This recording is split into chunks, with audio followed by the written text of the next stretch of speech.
Good afternoon. Welcome to the press conference. I would like to give the floor to the chairman. Thank you.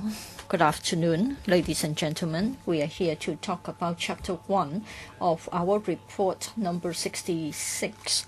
Other than Chapter 1 of report number 66, this morning I delivered a speech. I have made it clear.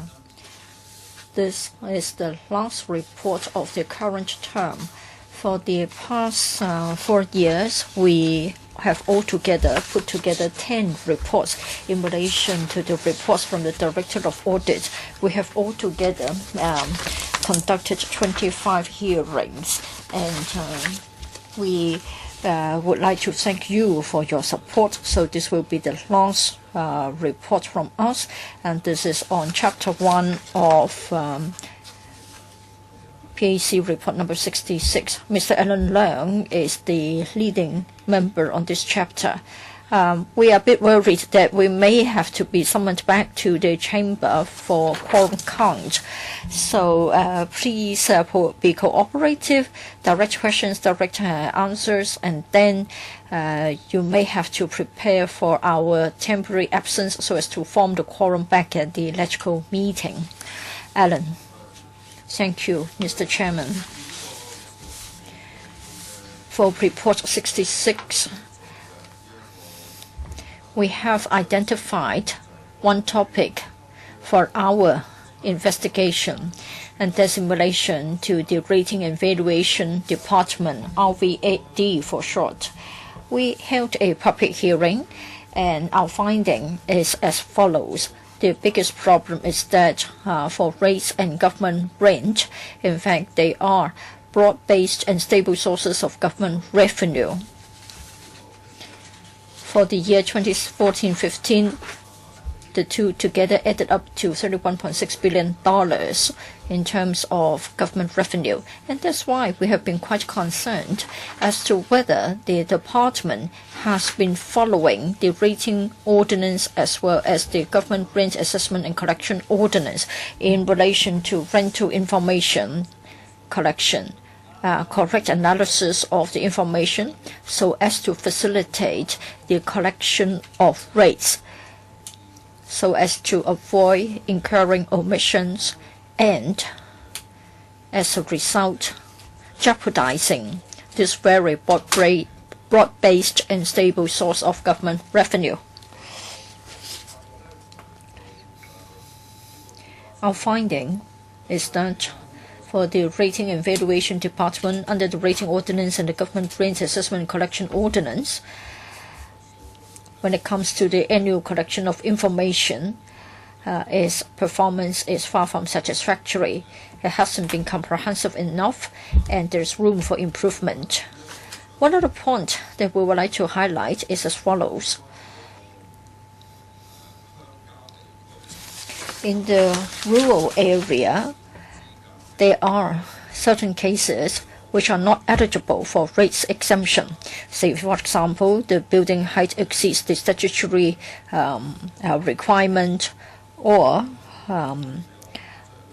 there are other irregularities. So they should not have been eligible for rates exemption, but they've been regarded as eligible. And as a result, rates and government rent have been exempted, and this is not satisfactory. There is a third point that I want to highlight. The government, in particular, the RVD, it has got this policy concerning the unauthorized building works. Currently, such UBWs are not accessible, and therefore rates are not being collected. The rationale put forward being that they will soon be demolished, and so it's better not to use resources to assess the rateable value.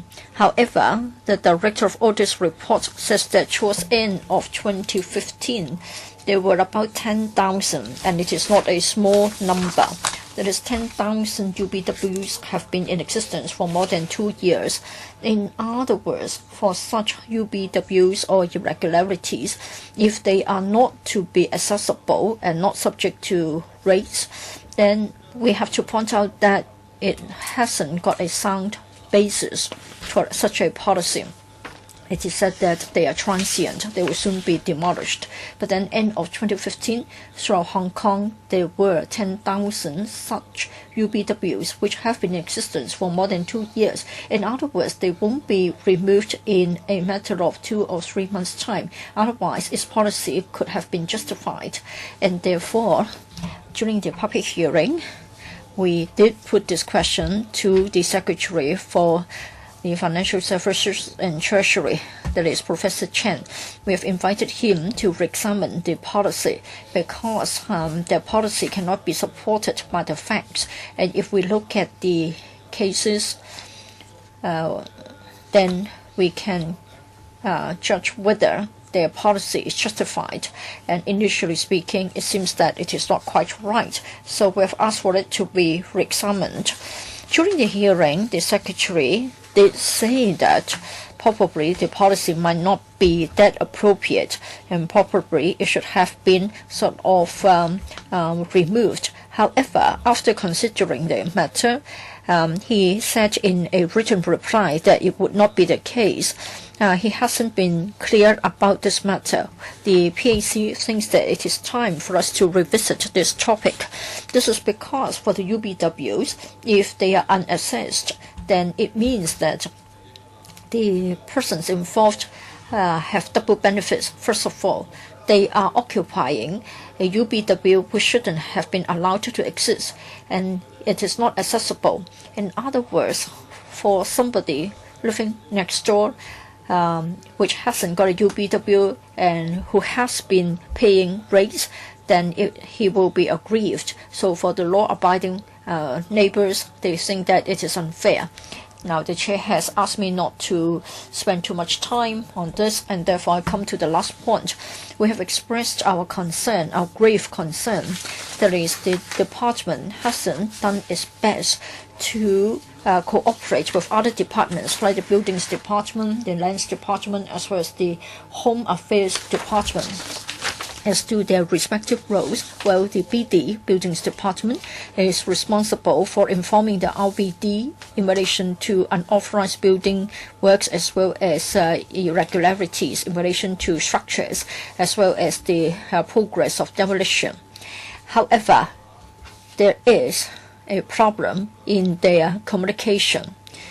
Well, the RBD's policies that the unauthorized building works would not be subject to assessment, and the department would not know when they will be demolished. For the Lands Department and the HAD, in relation to structures in the rural areas, whether they are outside the DVAs or within the DVAs, that is the designated village areas, well, the two departments that I have named are responsible for looking at such matters. They're supposed to carry out inspections to find out whether there are irregularities, whether there are unauthorized structures, whether the base is too wide, whether the height is exceeding the legal requirement. They're supposed to be non-exempted cases, but then there hasn't been sufficient information to facilitate the department, and as a result, rates have been under-collected. That's all I want to say. All right, the floor is now open to questions, and perhaps let me check with my colleagues as to whether they've got anything to add to what Ellen has said. Nothing to add? Then I would like to open the floor to the media for questions. Yes. Commercial radio. For this report, you have adopted the wording grave concern. Would you like to comment on the following question? I want to know whether you had a discussion about the choice of word. It seems that it is quite a mild comment. And then for Mr. Abraham Sheck, in your speech, you have mentioned 3 points. That is, the government departments might have deviated from the policies. In a number of reports, it seems that this is a mistake that has been repeated by the government departments. What is your comment? Well, the wording we choose, what level of words to use to convey messages, and we have discussed about it. Well, a report has been compiled by the director for RVD, the Rating and Valuation Department. We've looked through it. We've had an internal deliberation, and we agree on the most appropriate terms to be used. It doesn't really show whether it's important or not, because it's always a matter of a degree, and we do think that we have used a fair term to describe this incident. What about your feelings? It's been 4 years. Colleagues are very responsible. They are very dedicated. They are very pragmatic. We had discussions before we made decisions. The most regrettable thing that I have seen, well, they have committed a mistake, and it incurred a lot of public money. Yet the same mistake was repeated. So that's why I have made 3 points. There are guidelines and procedures, but they are not implemented or abided by. The second point is that there is no cooperation between government departments. Say, for example, we have dealt with the issue of skips, which involved 5 government departments. These are roadside skips. The government has not done anything whatsoever. I find it regrettable because there is a safety issue. Life and limb, cars, vehicles may crash into it. Also, the Director General of the Civil Aviation Department, he spent $1.5 billion on an ATMS, air traffic movement system. He should not have spent so much on it. We want to look forward. Our intention is not to say that this government department has breached a regulation whereas the other department hasn't. Our intention is to alert government departments so that mistakes will not be made again. For some bureaus or departments, well, the secretaries themselves should monitor government departments. Say, for example, the Transport and Housing Bureau has not monitored the CAD, the Civil Aviation Department. When something happens, the Bureau said they will look into it and conduct studies. I find that regrettable. I'll defer to other colleagues. Gary.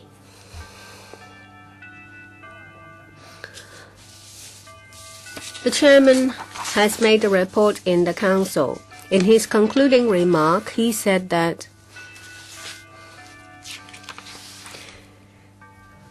there often has been poor coordination and collaboration between government departments. In this case, we see that the RVD has failed to collect and charge government rents and rates. In this case, it involves 4 departments apart from the RVD, namely Buildings Department, Lands Department, and Home Affairs Department. In audit report number 64, we said that when it comes to dealing with rates and government rent, the RVD has not applied for a charging order at the Lands Department, even when it involves illegal building structures. We don't want to see it happening again. If there is big data within the government, if there is data sharing amongst government departments, repetition of mistakes can be avoided. Well, the government has established an Innovation and Technology Bureau. I believe that it will improve communication and coordination amongst departments, thereby reducing waste on public funds and manpower resources. Mr. Raymond Wong. This meeting is about the report submitted by the PAC on audit report number 64. The focus of the media is not as strong as past reports. A journalist asked about the words we have used. It's a matter of degree. And well, we have made some comments about government departments and their work and performance. The PAC is one of the major monitoring committees on the government. In the past 4 years, the audit report has issued 10 reports, whereas the audit have issued 8 reports because we have issued 2 additional reports, one on the CAD, one on Timothy Tong. We have covered 25 chapters and 57 public hearings.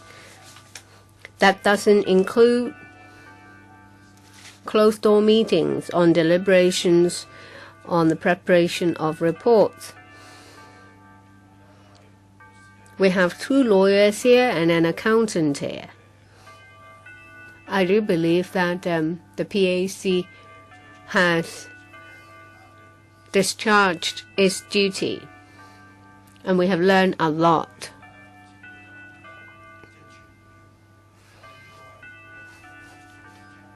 There are only 7 members in the PAC, but we have a heavy workload.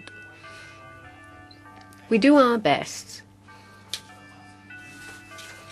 In public hearings, we try our best to monitor the government. Sometimes we have offended government officials in these public hearings. But it's for the value for money audit. As the chairman said, well, it's very regrettable about the issue involving the CAD. We have had meetings, there's a report, and we have used very strong words to condemn the Director General. However, he continued to hold the post. There is no penalty. Kenneth Leung. For the past 4 years, I thank 6 other members in the PAC, and I thank the Secretariat for their hard work put into the committee. We have published reports, but I can tell you that on a lot of issues, skips, air quality, food waste, and the traffic movement system, members of the PAC of the next legislative term should follow up on unfinished issues. It's not the case that after we've had meetings, published reports, we will leave these issues aside. Well, in internal meetings, we retrieve reports for the last year, 2 years before. We try to follow up on issues under which we have tasked the directors to take follow-up actions. And we still have about 8 minutes left. I would like to respond to what other members said. Well, there aren't many committees in the LegCo that have teeth. PAC is one of them. I hope that the function of the PAC will continue to be kept. Well, the Audit Commission is also quite powerful. If more resources are given to them, it will enhance their performance and their function. I think this is one of the rare committees when members, regardless of their political background, come together to work on the same issue. This is the right attitude. I hope that we will all get your support. Mr. Ng Sing, I echo what my colleagues have said. Before this term, I used to cooperate with Mr. Shat Lai Him in the PAC as well. So it is rare to see this sort of harmonious cooperation. We don't get personal in our examination of the matters. We have been pragmatic, and in fact we have been helping the administration by identifying the deficiencies. But of course the deficiencies have a lot to do with the inadequacy of resources on the part of the administration. So the PAC can and have been helping the government flying services in getting more resources, and as a result we can enhance the standard of safety. So they also share the view that PAC reports don't just criticize, and in fact we have been able to help them as well. Lastly, I would like to thank all the members present. We have got 8 reports, and we have 8 chapters. We've only selected 1, but it doesn't mean that we're being lazy. For the other 7 chapters, we've also spent a lot of time on asking questions. We had internal deliberation. We examined all the questions and replies. And in fact, for bureaus and departments, they have been very committed in answering our questions. Well, in fact, it is regrettable to see that the replies should have been included in the original reports of the Director of Audit, and that could have saved public resources. So I hope that in the future, government departments will be more cooperative with the Director of Audit, and they should be more forthwith with their answers, and will follow this up. PAC members will closely monitor the progress. If they don't answer the questions properly, we will summons them for a public hearing. Well, it's good because they don't like to come here, and that's why they have been very sort of detailed in their answers. So it is a progressive step, though a small one, but important one. Thank you. Thank you.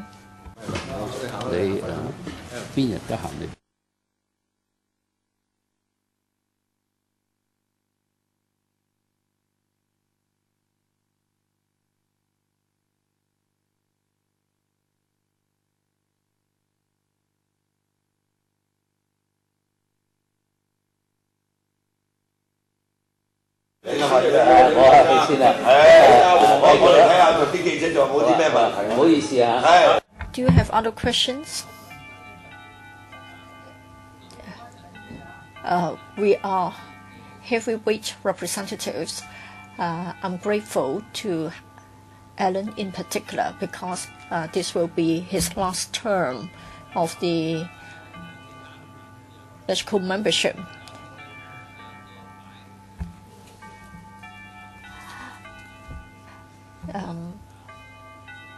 Both Alan and Raymond, as well as Kenneth Leung, the 2 Mr. Leungs have been very hardworking on this chapter. I'd like to bid farewell to Mr. Leung, Alan Leung.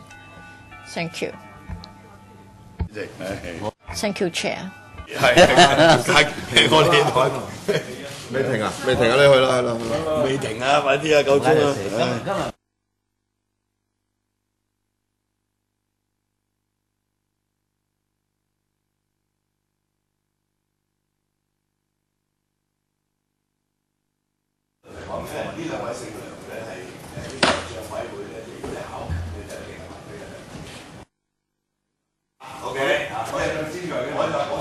最近咧上法庭咧就所以呢個報告書咧，即係我係公開聆訊就開咗1次定2次嘅啫，係嘛？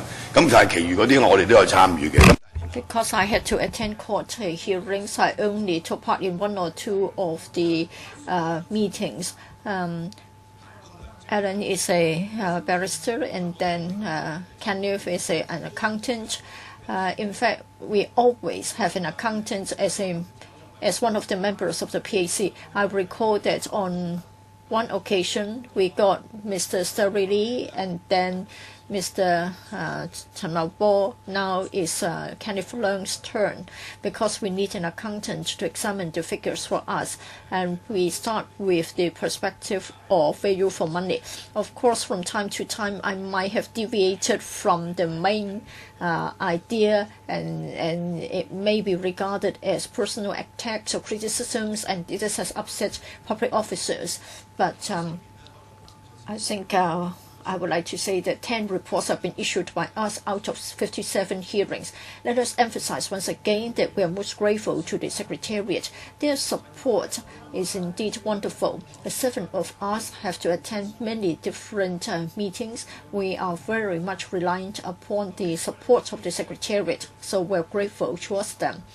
And then for the 10 reports, some of them are highly critical. Just now I haven't finished with my comments in relation to the way that we have been following up on the issues. Kenneth Leung has said that things like roadside skips as well as air quality, they will be ongoing issues.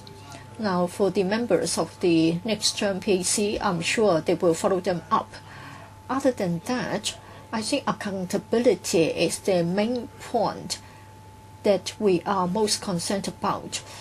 They can ignore whatever comments, whatever recommendations that we make, and they don't have to step down because of our recommendations. Ellen? Let's see what questions they've got. Any estimation as to how much the government has lost because of the department's inability to collect rents and rates? And summing up the last 4 years, what would you say are the most serious breaches or indeficiencies and so forth? Thank you. Well, there is it is really very hard to estimate how much rates or land rental, government rent that were lost as a result of the problems pointed out by the Director of Audit that applies to the Rating and Valuation Department. But all we can say is that rates and government rent added up to 31.6 billion in the last financial year, which of course represents a very broad-based and stable sources of government revenue. And that is why we are very concerned about the audit results, which apparently point to some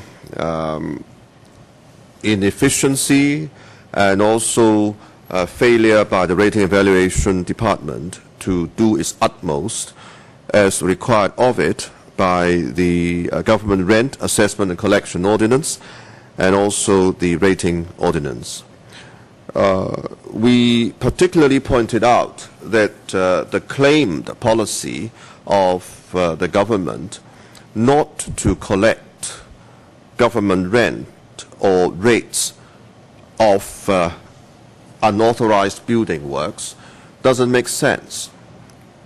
Because take the year 2015, for example, we have seen 10,000 unauthorized building works that had existed for more than 2 years before the year 2015. So if you take that into account, that really makes the government's policy not to collect government rents and rates from these unauthorized structures quite farcical. And farcical aside, it is also highly unfair to law-abiding citizens who do not build unauthorized structures. Because those who foul the law by building unauthorized structures would have at least double benefits. At least, number one, they would have the use of the unauthorized structure, which is unlawful, and then they would be exempt from paying rates or government rentals in respect of those unauthorized structures. So the PAC urged the government to look seriously into the justification of such a policy, and maybe it is high time that the government revisited this policy. And finally, we also pointed out that the Rating and Valuation Department ought to have collaborated more with other departments, particularly the Building Department, the Lands Department, and the Home Affairs Department. Because the Buildings Department would be responsible for feeding information about unauthorized structures to the Director of Rating and Valuation. The Home Affairs Department and the Lands Department are responsible departments to survey structures to make sure that they are within the conditions qualifying them for exemption from paying rates and government rents. But it seems that these departments are not collaborating enough with the Rating and Valuation Department, and that could easily result in loss of revenue on the part of the government.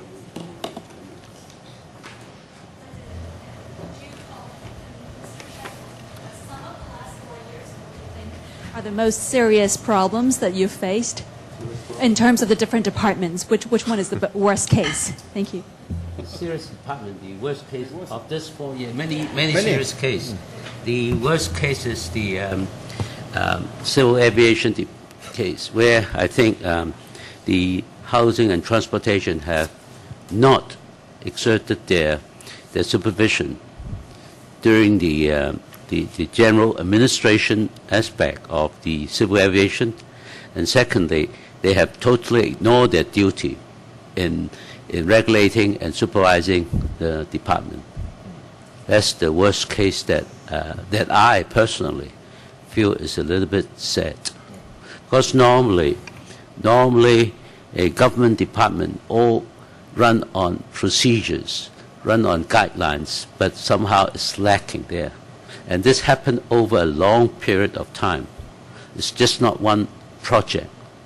If you look into the decoration of the new civil aviation building, where a director could actually decide what to do, when to do, how to do, on the toilet, on the different use of facilities. I'm sure that the Bureau actually have people sitting in there. They totally, either they're ignorant or they just take not any interest in the subject. Well, we are not under any time pressure. I would like to elaborate on what some members have already touched on. I've been a member of the PAC for quite some time, and I would like to talk about my observations. The PAC is the front line of accountability. We have all the powers under the Electoral Powers and Privileges Ordinance. We can summon witnesses and require them to testify under oath. We address government officials attending public hearings as witness. So the accountability is fully reflected in the PAC, and we can all see that. We've prepared 10 reports. There are indeed quite a number of government officials who have deviated the undertakings given during the funding approval of the Finance Committee. Most glaring example is the DG, the Director General of the CAD. He made himself a dancing room and a shower room in the new building.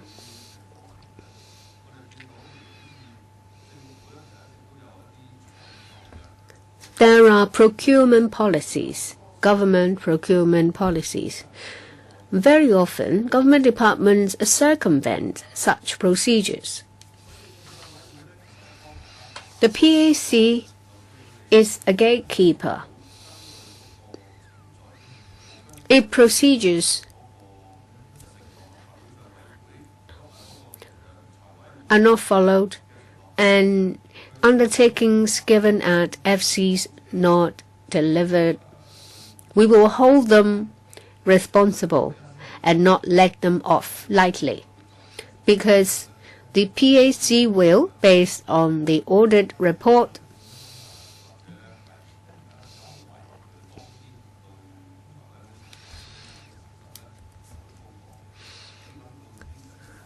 publicly announce deviations from procedures and flouting of undertakings made at finance committees, so that government departments will be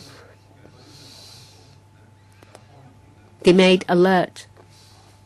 We do see that government bureaus are quite lax in the supervision of government departments. Say, for example, Christine Low and Mr. Wong Kam Sing, Director, the Secretary and Undersecretary of the Environment Bureau. They have grand plans. But we see from audit reports that in the implementation of Bureau policies, the Environmental Protection Department very often fails to implement them properly.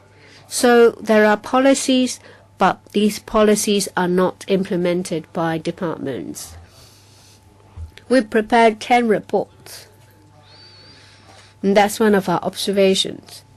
Policy bureaus should understand that when they implement policies, when they get funding approval from the Finance Committee, they actually have the responsibility to supervise properly the implementation of policies to make sure that these policies will not be ignored. Last point. If it involves more than one government department, then no one is responsible. That's exactly the case about the skips. The Highways Department said it's not under their purview. Transport Department said it's not under their purview. And they said that it's the responsibility of the EPD. The bucks pass so often that we got angry. We want a secretary to bear the responsibility, to coordinate and to communicate, so that someone is responsible for the matter.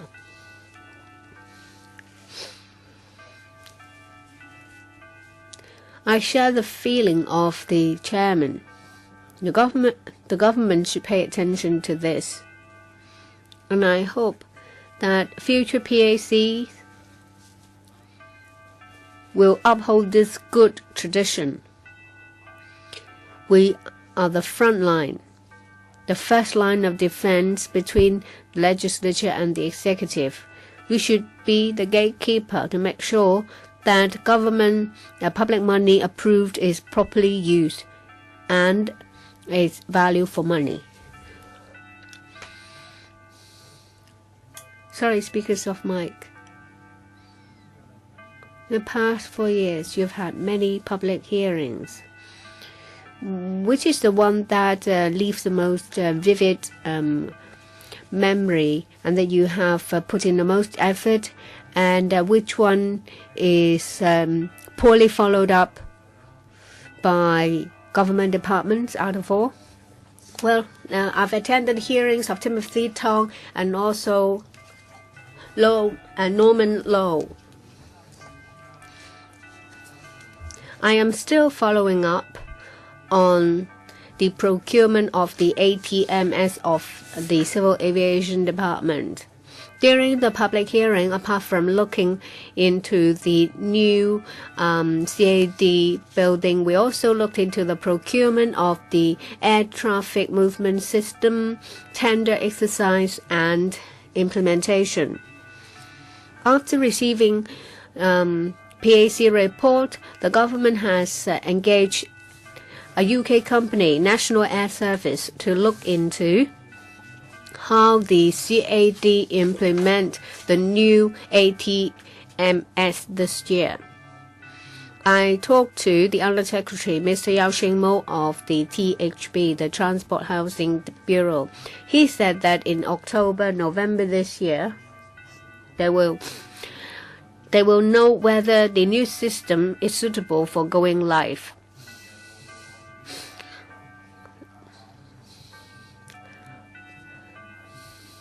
The consultancy report will be submitted to Professor Anthony Cheung in October, November to see if the system should go live. This system is very important. It's of a huge safety importance. I'll continue to follow this up until the system is smoothly and safely implemented, and as to whether any incidents leaves a vivid memory, I will defer to other members. Well, for those reports which have been given harsher comments, then it shows that we're not happy with the answers from the government. Well, for the Timothy Tong's case, that has attracted the widest public attention, and it seems that from the ICAC, a problem is emerging, so maybe it is a problem that has been revived. Now, I'd like to turn to the point about the approach that we have adopted in relation to the public hearing. Overseas, they may have someone acting like a prosecutor. In the case of the Timothy Tong's case, I think we have run a very good system. That is, we have got a specific colleague acting like the leading member. Of course, other members may also ask questions, but in this way, we have got a better division of labor. And as you know, some of us have a legal background. It is not easy to ask questions that can get answers. You need to have the right strategy.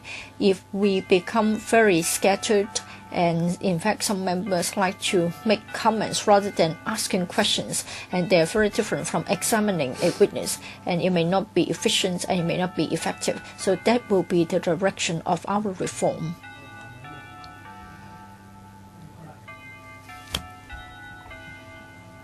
The South China Morning Post. Also looking back at the past 4 years at the committee, I wonder if you think that after making so many recommendations to the government, I wonder if you think that the government has indeed listened to the recommendations you've made and made policy changes accordingly. And also going back to one suggestion made by Mr. Wong Yok Man just now, he said that one regret was that the PAC doesn't have the power to sort of follow up on whether the government has indeed made policy changes after listening to your recommendations. I wonder if you also agree with him on that point. Thank you. Thank you. If I may answer this, from a personal point of view, I think this is a very effective system, the PAC. Whether we have power to, we don't have a power to administer penalty, but our power rested with us as a supervisor of government procedures where they have complied to it. Majority of the cases that we have actually gone through in public hearings and reporting, I think the government department have a good record of compliance. But doesn't mean that after the report written, as my colleague Kenneth just said earlier, we do have a right to follow up. Like I use as example, Michael Sun, when he was the Secretary for Development, he promised that he will try to resolve the issue of small houses before his actually term terminated. But up to now, the issue have not have not actually been resolved at all. And I think every term we have actually been following this. In fact, if you look into our it might not be, actually it's in the report, that whatever, it's not in this report, but in all the other aspects that have not been complied, our regulations that have not been taken on board, we follow them thoroughly. And we have a system called Clearance sheet. Yes, they have a system called clearance sheets. And we do clear any outstanding issue. This is part of our responsibility. Okay? Thank you. Thank you. 多謝晒. Thank you.